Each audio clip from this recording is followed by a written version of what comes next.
Here I am in all my earthly splendour. This is a beautiful velour scarf I bought in Florence many years ago. So today I'm doing a video on Christmas in Vienna. Not many of you won't find many of those about. It actually was a good 20 years ago that I went and took my daughter. We were both having a tricky time and getting over illness and stuff, and I said, let Vienna at Christmas, I mean special, really special. Although I didn't perhaps realise so much that Viennese don't really have Christmas. They have an Advent, they have a pre-Christmas. So you don't get much happening at Christmas time itself. Anyway, we decided to go to Vienna, and it was quite, I can't remember where we went from actually. I know we drove the car to the airport. I think it was Heathrow. I'm not quite sure. It was so many years ago now. I'm just trying to remember the details. I have done a video before, but I can't find it, so obviously I'm going to have to do it again. So the memory's a bit scratchy, although it was a very, very cold scratchy. Really, really bitterly cold. I've done a video about being cold, haven't I? This was more than cold, and we weren't really equipped. I didn't realise we should have checked temperatures and things. Really, people do that. I don't. I forget. So we set off really quite ill-clad for the temperature, because Vienna really, I think it's on the north of somewhere Siberia, and the wind was really, really cold. Everyone there was wearing fur coats down to their ankles. Very romantic.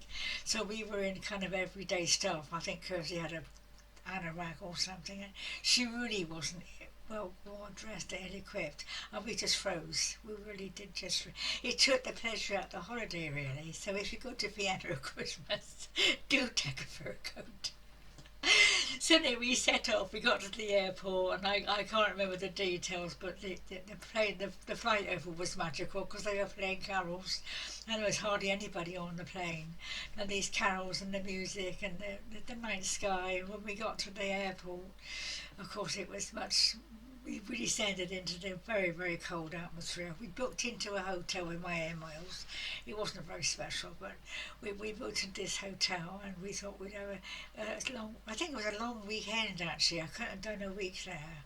Vienna's a very, well, of course, during the last war, it was a very occupied city. I didn't really feel very comfortable there at all.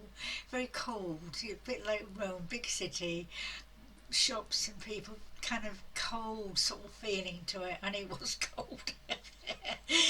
Anyway, we settled ourselves into the hotel, and we thought we'd try the Christmas market. So we've all heard about Christmas markets, and some of you are listening will have better Christmas markets than we do in the UK. We're not very special over here at it. But this Christmas market in Vienna, that is something to behold. It was a joy. All the little, the little lights and the little stalls, all the festoons and gingerbread men and unusual things, all of these unusual things. And you really could have spent a fortune just to be there in that atmosphere. It was magical. And I can remember we were standing by a certain store, and there was a bag of sweets on the end, like on a tray of sweets, dish of sweets, and I began to tuck in thinking they were free. And the lady came bustling up. Oh, no. They were her sweets for her friends. Anyway, we had a laugh over that, and then wandered round the market and had a really good time and bought bits and pieces. So that was the first day, I think. The second day we decided to go for a pony ride. A horse ride round Vienna, the centre. It's all cobbled streets, very old-fashioned. Still is cobbled streets, a lot of it in the centre. And you've got the huge Duomo, the huge church there, fantastic. You can imagine Mozart, because of course he lived in Vienna for quite a long time. And we went through his house, up the stairs and through the big flat, huge flat, and that's where he lived and composed his music, because that was kind of magical, really. And we went on this pony ride, and it was. Again, everything we did seemed to be a little bit bleak, but that was, perhaps we weren't Viennese.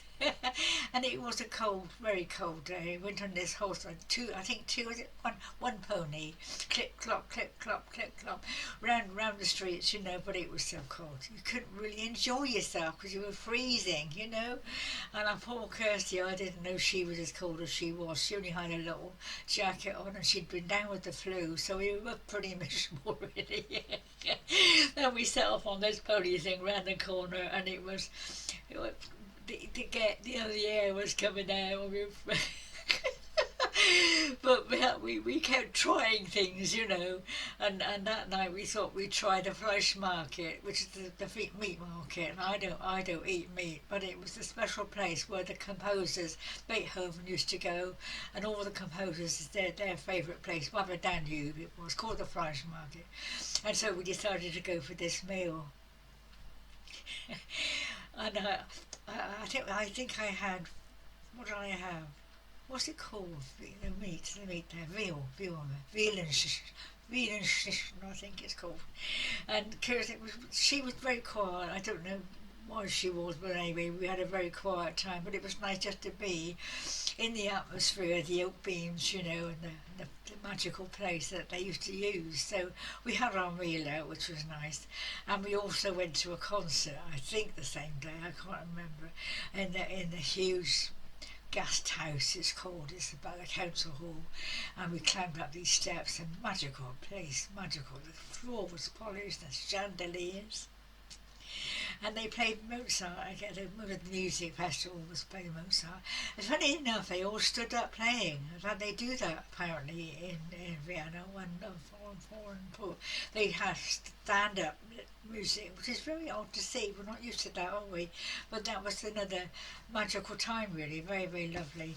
So we managed to get to these sort of places and do magical things, despite the cold. But I suppose, the ultimate thing was, I don't know, looking at the magical thing was the last day. Was it my last day? We went to the Vienna Boys Choir. That's what my daughter really wanted to see because she's a singer, and she wanted to hear them. The Vienna Boys Choir, very, very famous, very beautiful. But again, it was very cold, and they were in a big, I think they were the town house, the guest house again, the council room. Beautiful choir, and then we sat there. Sat and listened to the music, and it really was very, very beautiful, really was. So that was, I suppose, the highlight, and her enjoyable bit. So we did bits and pieces like trying to. Oh yes, that was it was the most magical, I would say, for me, was finding Beethoven's house. I'm a follower of Beethoven's music, and of course everything is not what it was in my mind. I got a vivid imagination, thinking his house was in the woods somewhere. And we had to come down to earth with a bump, and it was a bump. The earth was solid, and we got this bus. Well, I don't know how we did it. I mean, my daughter speaks a little bit of German, but she wasn't going to do any of it to help me. I said, we've got to ask where to get off for the Viennese woods. And we managed to, I don't know how we did. I think it was the end of the stop anyway, and it was kind of a village. It was like a village place, houses and shops. I thought, this can't be the Viennese woods. Well, of course it was. It used to be. It was all, there's not many of the woods left. Beethoven's Sixth Symphony, the Viennese woods, you could imagine birds singing, and and I thought, well, we've got to give it a go, because we've come this far, we'll give it a go. So anyway, we got off the bus and started to traipse up this side street to the Viennese woods. Well, it was kind of magical because we were at the Viennese woods, but we didn't know what else to do about finding Beethoven's house, and we were getting hungry. We hadn't eaten much, you see, so we got off the bus, traipsed up these, but then we did find a little entrance with some trees. We thought, well, this looks like the woods. So we went into this little copse, whatever you call it, and a couple were coming towards us, and we managed to ask them, and they said, yeah, we were in the right place, we were in the Viennese woods. But we both felt so ill, and it was so cold, and the ground was solid. I mean, it really, really was cold. So we traipsed as far as we could until my daughter said, Mum, she said, I can't go any further. And she sat on a wall and began to cry. I thought, oh God, what are we going to do? We're in this place, there's no bus stop, and obviously we're in the middle of the woods. What are we going to do? We both had it, really. So, prayers. I said we're going to go a little bit further, and we traced on a little bit further. We saw a hotel, and it was, it was a hotel. I mean, the doors and it looked like a hotel, so I went up. Schlossen, schlossen, schlossen. Closed for Christmas. So yeah, they don't have Christmas. I've really found that out. They have the Advent, the before bit, the Advent that's on the ceiling, and very, very beautiful, but they're not Christmas. I don't know why that is. I haven't really looked into it, but that was schlossen, bugger off sort of thing. So Kirsty by this time was on her knees. I didn't know what we were going to do. I didn't. So we just had to push on. We couldn't go back. We had to push on. And eventually I saw a little light. Now this is magical really. A little light twinkling. And I thought, that's what we've got to go. There's a twinkling star leading us forward. Us camels, And so we went forward to this little star. And there was another little gas house, quite a small pub actually, somewhere, I forget where it was in the woods somewhere. So we struggled into this wood, fell into it almost, freezing cold, hungry, a couple of waifs and strays. And they weren't doing Christmas lunches, they only have salads and stuff.